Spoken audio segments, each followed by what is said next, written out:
While the world scrambles to buy last-minute flowers and make brunch reservations, maybe we should ask a tougher question this Mother's Day. What actually makes a mother irreplaceable?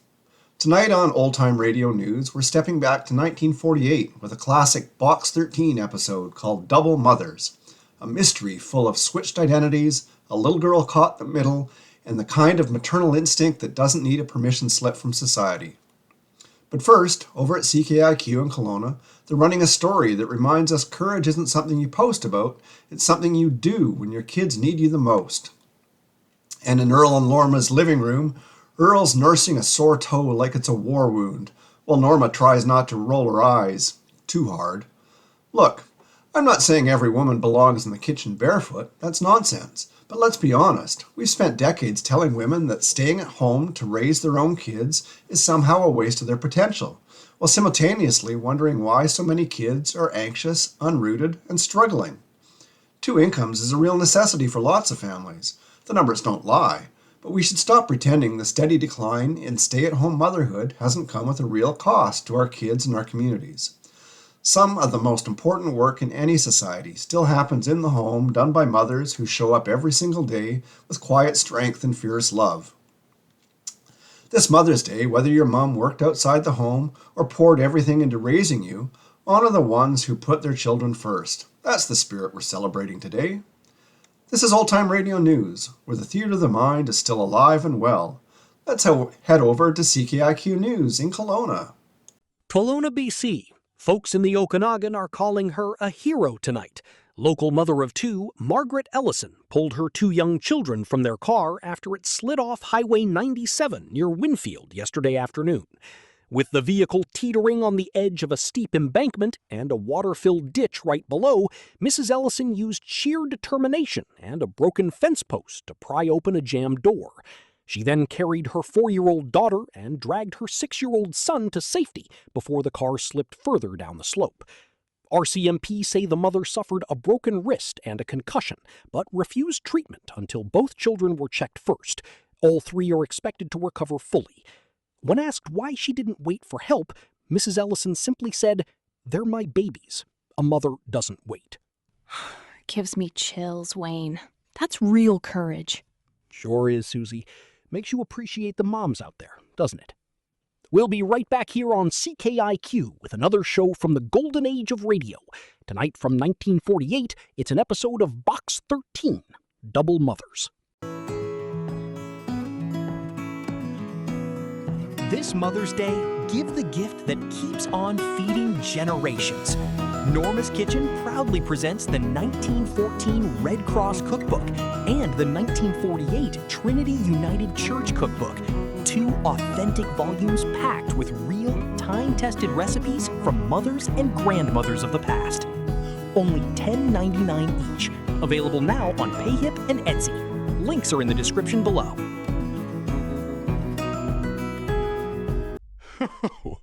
Norma, honey, this toe is killing me. Feels like someone's hammering nails into it. Remember when Chris broke his leg in '72?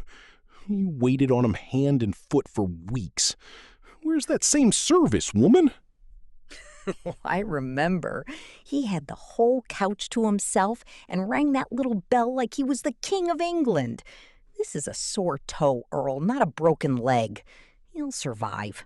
Here's your beer. Don't spill it on the couch. Fine. But after this radio show, you could rub it a little.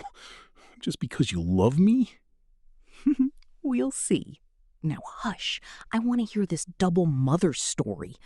Poor little girl with 2 mothers? Sounds confusing.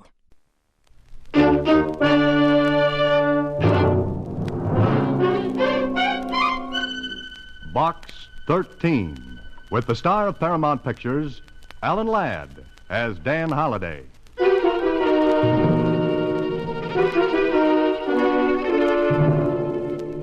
Box 13, Box 13, Box 13.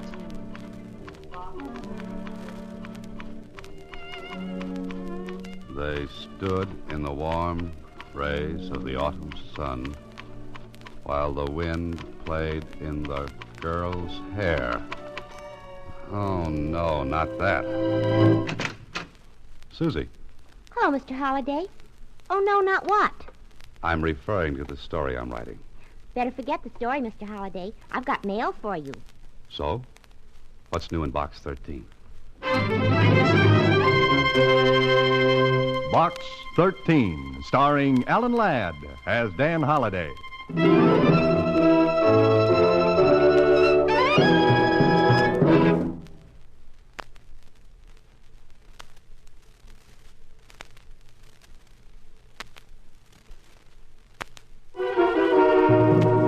Now for Box 13, starring Alan Ladd as Dan Holliday.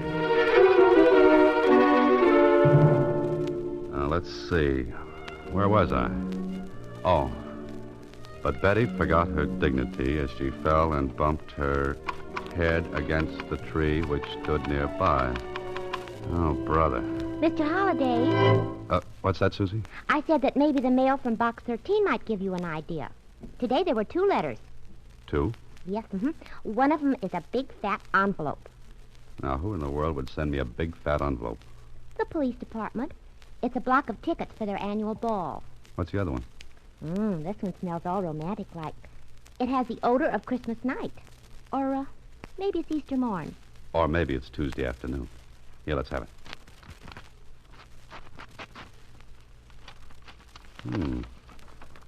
If you will really do anything, what I have to ask is very, very little. Please meet me in North Park at 10 o'clock tonight. I'll be waiting at the bench near the entrance to the bridle path. Signed, Anonymous. It couldn't have been very romantic, Mr. Holliday. Oh, why not, Susie? I don't see stars in your eyes. We'll take another look, Susie. Tonight at 10 o'clock.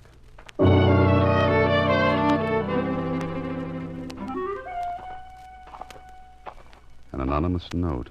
A rendezvous in the park at night. Well, I must admit it's better than the yarn I was writing. At least it's got a good start. The question is, what's the ending? Well, this is the park, and the clock says 10. There's the bench at the end of the bridle path. And that's all there is. Hey, wait a minute. Is that? No, it couldn't be. A little girl, sound asleep, nobody else around. What's she doing out here alone this time of night? Little girl. Wake up, little girl. Wake up. Oh, I'm sorry. The Sandman came and I was supposed to stay awake. Now, what are you doing here? Waiting? Well, aren't you cold? No, I'm not cold. I have a nice new coat. See? Yes, it's very pretty.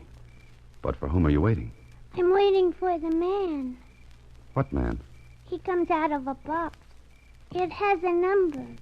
Oh, no. You don't mean Box 13? Yes, that's it. How did you know?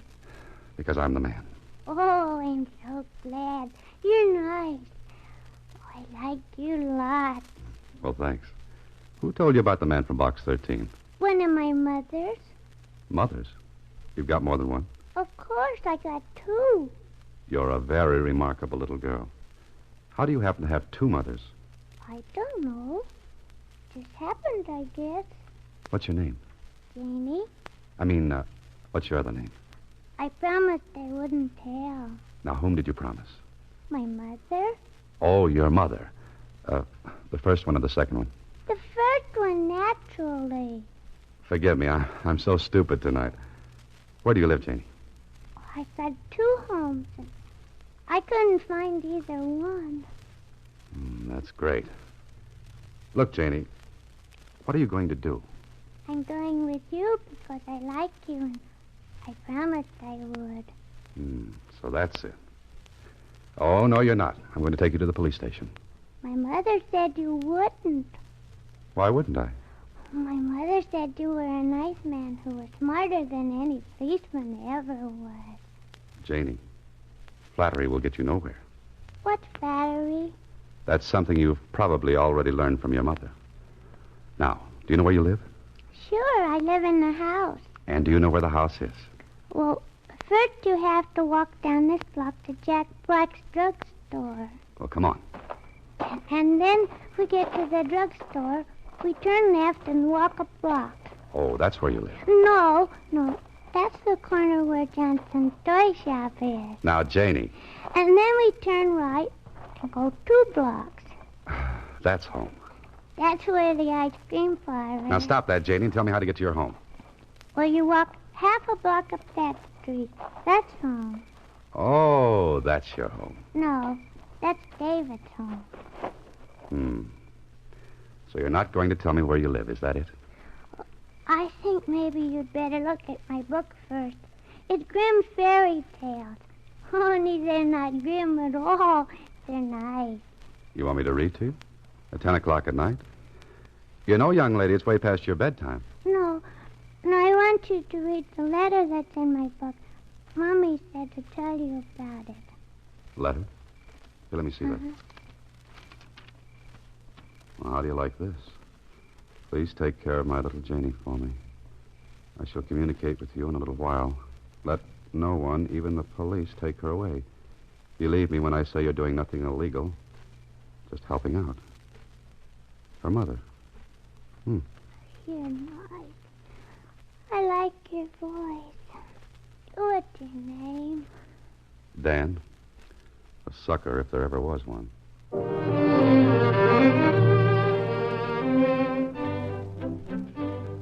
this is not good.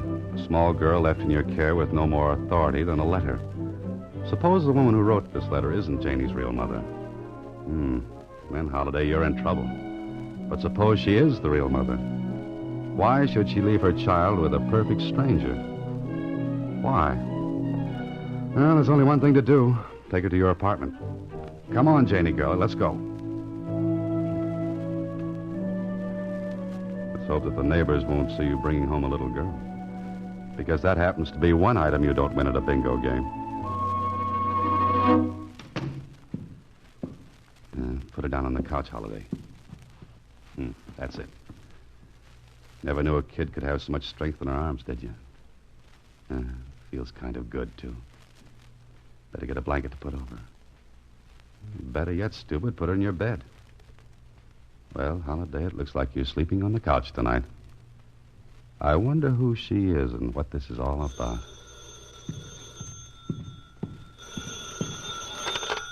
Hello?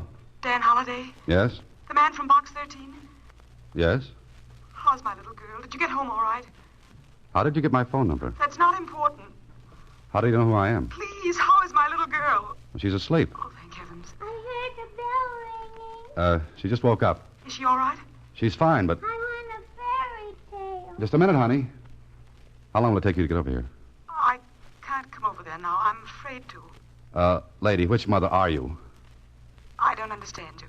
She says she's got 2. I'm her real mother. Well, then get over here and take her. I can't explain now, but please, Mr. Holiday, keep her just for a few days. A few days? And don't give her up to anyone, not even the police. Now, how do I know this is on the level? You don't. You'll just have to trust me. I promise you you'll never regret it. I don't like any part of this, except Janie. You'll understand soon, Mr. Holiday. And remember, be very careful. Both Janie and you are in danger.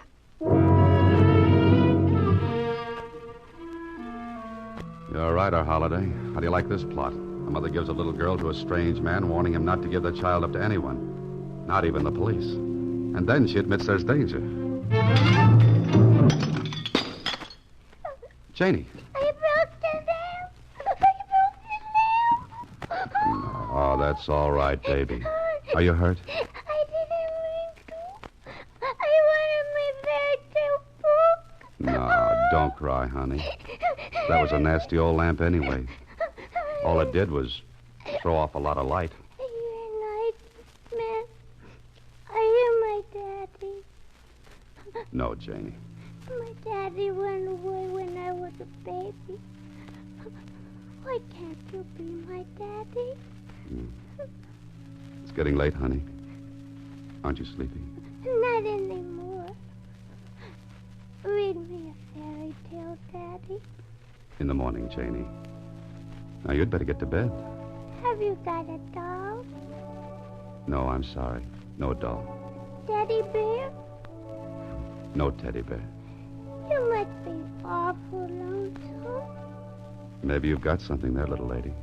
Daddy, tell me a fairy story. All right, honey. Let's see now. Once upon a time, there were 3 bears. The papa bear, the mama bear, And the baby bear. I know that story. Okay, now let's see. Once upon a time, there was a little girl named Red Riding Hood, And the wolf ate up her grandmother. I know that one, too. Janie, maybe you should tell me the stories. Oh, let's see. Once upon a time, there was a boy named Jack who planted a bean seed, and it grew up into a mighty tall vine, and he climbed into the sky and killed a bad giant. I know that one, too. Saved by the bell. Hello, Holiday. Oh, Lieutenant Kling. Holiday, you're in a jam. Lieutenant Kling of the police department doesn't drop in on people unless there's trouble. Watch your step, boy. Well, aren't you going to ask me in? Oh, sure. Come in, Lieutenant. That's better. Anything wrong? Well, that's what I dropped in to find out. When you stay out of the department's hair for more than 2 weeks, I begin to worry. Haven't been doing a thing, Lieutenant. Not a thing. Besides, I want to know if you got those tickets to the ball. Hello. Oh, what's this? A little girl. Oh, thanks, Holiday. What's your name, young lady? Vicky. Vicky Preston. Oh, no, it isn't. It isn't? Holiday. Great little kid. Her dandy sense of humor likes to pretend she's somebody else. All children do. Who is he, Daddy? Daddy? Holiday, my boy. See what I mean? Who is he, Daddy? He's a cop. A policeman, honey. Lieutenant Kling. Oh, I like policemen. And I like little girls. Got 2 of them myself. Is the writing business slow these days, Holiday? How do you mean? Oh, I thought you might be picking up a few bucks babysitting. Oh, yes. Just helping out a friend. I could use you sometime. My wife and I like to get out every now and then. What's your price to sit with my kids? That depends. Are your children anything like you? Now, Holiday. Oh, I'm just asking. Glad to accommodate any time. Well, see you around, Holiday. Yeah, I'll see you. Your hands are shaking. Never mind, Janie. It's time you went to sleep.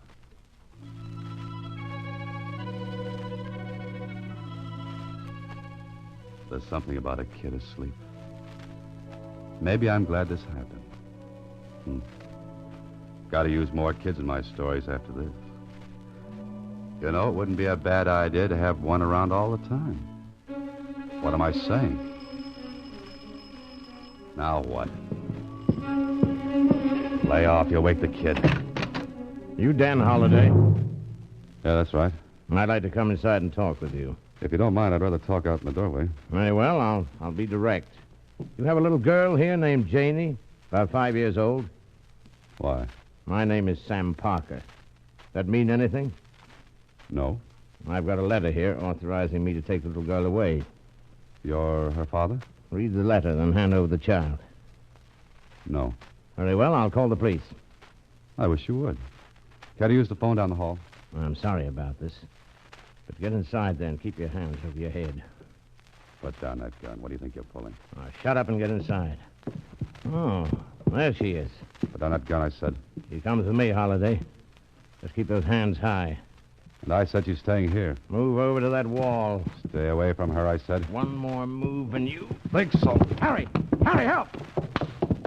Hit him with the gun, Harry, now. I got him.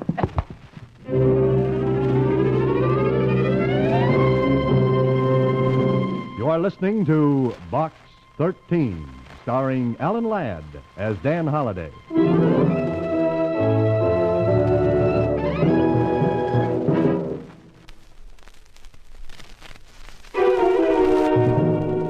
Box 13, starring Alan Ladd as Dan Holiday.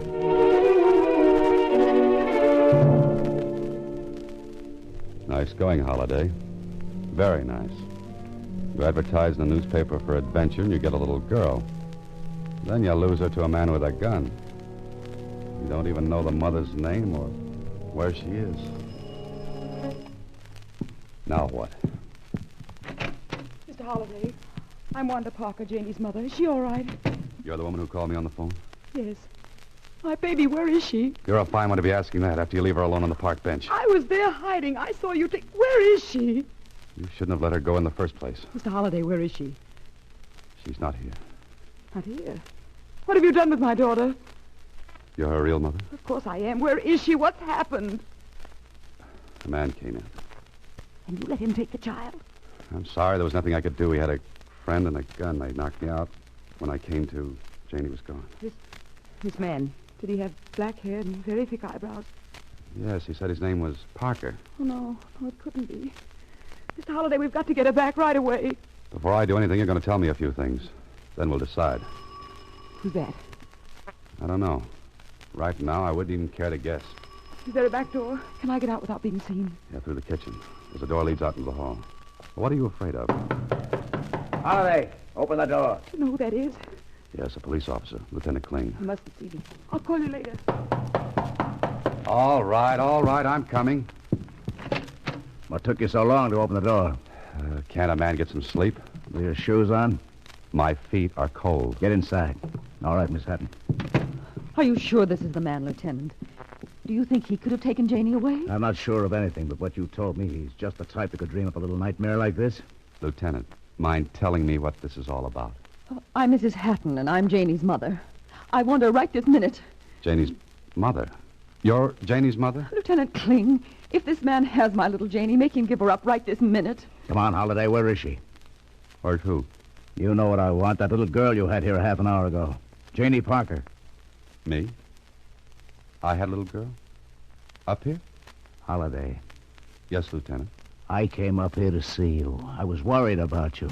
I didn't know how right I was. And I appreciated your interest. Shut up. When I came up here, there was a little girl around. Now, where is she? Kling, you have my word. I don't know. Maybe you could remember down at headquarters. I can't remember something I didn't know in the first place. He doesn't look like the type who would have taken Janie. Oh, thank you. Now, Mrs. Hatton, if you'd tell me what this is all about, maybe I could help you. My little girl disappeared tonight. I was frantic. I called the police. I got the report right after I dropped here to see you, Holliday. From the description, I'd say you had Janie Parker right here. But you're not sure. Maybe you'd like to prove to me where you got the little girl I saw up here, eh? Come on, tell me. Lieutenant, you'd never believe me. Then where is that little girl now? Can you tell me that? No, I can't. But suppose I produced the girl and you found out it wasn't the same one. Holliday, what are you driving at? I just want a chance to produce the girl. How about it, Kling? I think you're pulling another one of your fast shenanigans. I ought to lock you up. But I'm inclined to give you a chance. What kind of a chance? I'm giving you 3 hours to find that little girl. 3 hours? Then I'll be back, Holliday. So don't try anything funny. Lieutenant, at the moment, I have practically no sense of humor left. At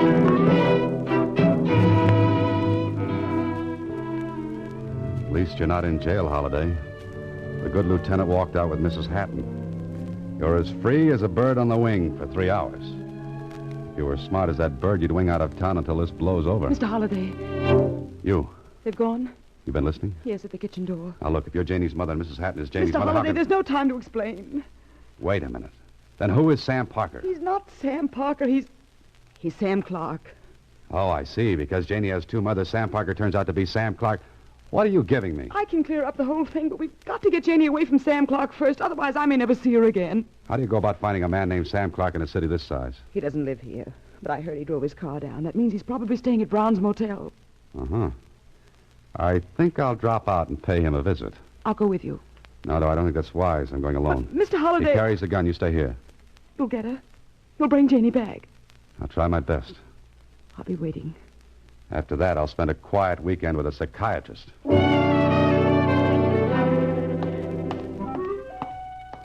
This is it. Brown's Motel. Now to find a man named Sam Clark or Sam Parker.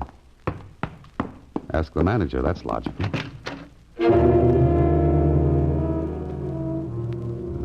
So he is here. Well, what do you do now, Holliday? You knock on the door, Sam Clark will stick a gun in your ribs. There'll be a fight, and Janie might get hurt. The telephone.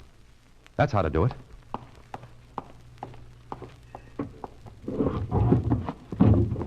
Remember to thank the man who invented outdoor phone booths. There it is. Brown's Motel. This is one time you'd better be right, Holiday. Because if you're wrong, you're dead. And that's so permanent. Brown's Motel? I want to speak to Mr. Clark.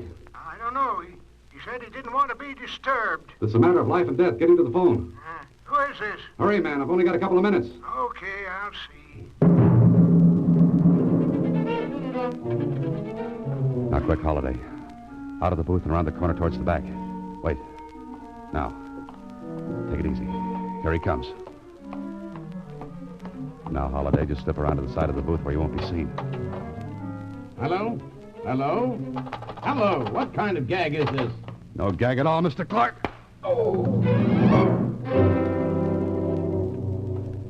That'll take care of him long enough for me to straighten this all out. But, Daddy, did you bring my fairy tale book? Honey, I want you to tell me the truth. You know what the truth is? Of course I do, Daddy. Then tell me quickly. That man who brought you here, is he your real daddy? Oh, no. He's not my real daddy. Besides, I don't like him. Well, come on, Janie. We're getting out of here right now. I hope that's Lieutenant Kling and Mrs. Hatton. So, Holiday, you brought her back. Yeah, I brought her back. Oh, Janie, my baby. Mommy! I thought I'd lost you. I thought I'd never see you again. Mr. Holliday, I saw these people come in. Did you... Janie. Mommy! Janie. No, wait a minute. What is this? These are my two mummies. Holiday, would you mind explaining this little two-mother soiree you've cooked up? Lieutenant, I think you'd better listen to what Mrs. Parker has to say. I'd like to listen to anyone who can make sense out of this highly confusing little situation. Anyone but you, Holiday. Thanks. Go on, Mrs. Parker. She's Janie's mother. Well, then who are you, Mrs. Hatton? Kling, let Mrs. Parker explain, will you? Yes, please do, Mrs. Parker. My husband's been dead for some time. I've been working out of town so I could take care of Janie. I placed her in a foundling home for the year I'd be gone. And I'm a foster mother, Lieutenant. The foundling home paid me to take care of Janie. But you two have never met, eh? That's right, Kling. Is it beginning to make sense? No. If neither of these two ladies had the child, who did? A man named Sam Parker who turned out to be Sam Clark. Holiday, will you cut that out? Sam Clark is my husband's cousin. He's been trying to take Janie away from me legally. That bothers me, Mrs. Parker. Why would he do that? Because there's an inheritance coming to her from her grandparents. He hopes to prove me negligent and get her custody. That way he can control the estate. And that's where I came. You see, I took Janie from Mrs. Hatton's house. I wanted to hide her. I read Mr. Holliday's ad. I gave her to him. You gave her a child, a Holiday? Oh, lady, you didn't know what you were doing. No, just to keep until it was safe, until I could get matters straightened out with the court. Well, now I'm beginning to see the light. You satisfied, Mrs. Hatton? Of course. I'd never try to keep Janie from her mother. Thank heaven for that. So I guess it's all wound up, eh, Holiday? Oh, no. Not yet. There's more. Holiday, if you've got one more ramification up that sleeve of yours... I could hardly get Sam Clark up my sleeve. But I've got a hunch he should be here any minute. Oh, no. Oh, yes. Answer the door, Holiday. I'd suggest a gun in your hand, Lieutenant. Gun? What for? Oh, don't ask silly questions. Come in, Mr. Clark. Get your hands up. We've got something to settle.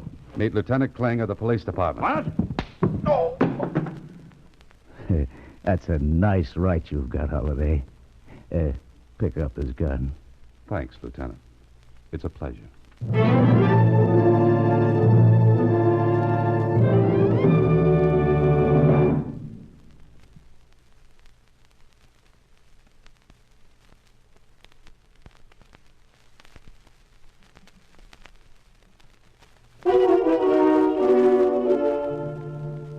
Mr. Holliday, how can I ever thank you? Very easily. Just bring little Janie up to see me occasionally. I certainly shall. Oh, by the way, I have a suggestion for you two ladies. I think I know how you can both keep Janie. But how? What do you mean, Mr. Holliday? Suppose you, Mrs. Parker, continue with your work. Janie could stay at Mrs. Hatton's, and so could you. Oh, Mrs. Parker, if you only would. I think that's simply wonderful. Mommy. Yes? He fixed it so I can keep my two mummies, didn't he? Yes, he did, darling. And would you be my real daddy? Well, now, Janie, you see, it's like this. Let's see you get out of that holiday. And would you tell me a fairy story? Oh, no, you don't catch me on that one. I'll write you one. Mr. Holliday, I think you ought to know that... Oh, what a cute little girl. Who are you, little girl? I'm Janie, and this is my daddy.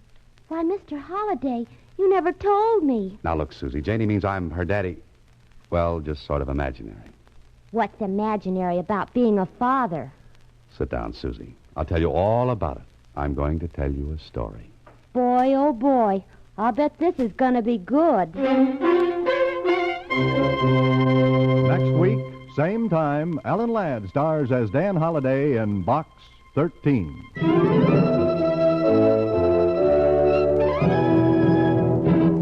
Alan Ladd appears through the courtesy of Paramount Pictures and may currently be seen in Wild Harvest. Box 13 is written and directed by Ted Hediger. Original music is composed and conducted by Rudy Schrager. The part of Susie is played by Sylvia Picker. This is a Mayfair production.